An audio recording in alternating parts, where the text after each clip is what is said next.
వెట్టి చాకిరి వ్యవస్థను వ్యతిరేకిస్తూ తెలంగాణ వ్యాప్తంగా టీవీఏసీ జేఏసీ ఆధ్వర్యంలో 20,000 మంది అర్జిజన్లు రిలే నిరాహార దీక్షలు చేపట్టారు.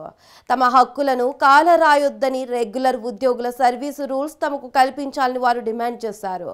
సంస్థలు తమను పూర్తి రెగ్యులర్ ఉద్యోగులుగా గుర్తించాలని మంచిర్యాల విద్యుత్ ఆఫీస్ వద్ద వారు 5 రోజులుగా రిలే నిరాహార దీక్షలు చేస్తున్నారు.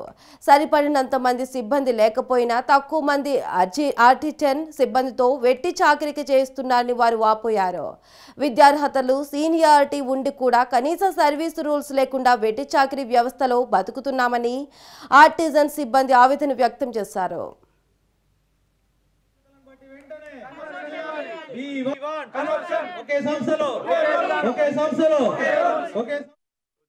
విద్యుత్ శాఖలోని 20,000 ఆర్టిజన్ కార్మికులు తమ బ్రతుకు పోరాటానికై చేస్తున్న నిరాహార దీక్ష, ఇది రిలే నిరాహార దీక్ష 5వ రోజు. ఈరోజు ఈ దీక్ష రాష్ట్ర జేఏసీ పిలుపు మేరకు మేము 5 రోజులు నిర్వహించడం జరిగింది.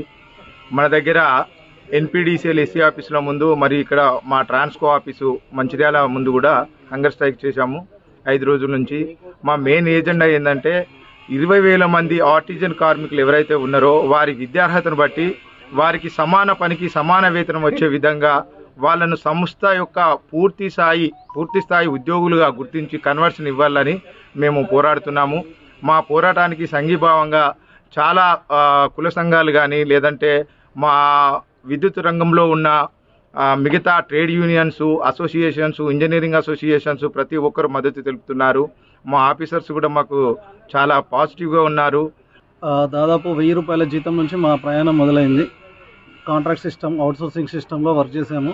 తెలంగాణ ఉద్యమం తర్వాత కేసీఆర్ ప్రభుత్వంలో మమ్మల్ని ఈ విద్యుత్ సంస్థలో మమ్మల్ని రెగ్యులరైజ్ చేయడం జరిగింది. కానీ రాత్రికి రాత్రే ఒక నిరుద్యోగుల సంస్థలో కోర్టులో పిల్లి వేయడం వల్ల 29/7/2017 రోజున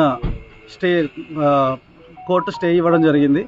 మళ్ళీ మేము అందరం స్వచ్ఛంద సంస్థల ద్వారా మా తోటి కార్మికులు అందరం చందాలు వేసుకొని గౌరవ కోర్టులో మా వాదనలు వినిపించిన తర్వాత 18/9/2018 రోజున మమ్మల్ని రెగ్యులరైజ్ చేయొచ్చు ఇండస్ట్రియల్ డిస్ప్యూట్ యాక్ట్ ప్రకారం అని చెప్పి కోర్టు మాకు సానుకూలంగా తీర్పునివ్వడం జరిగింది.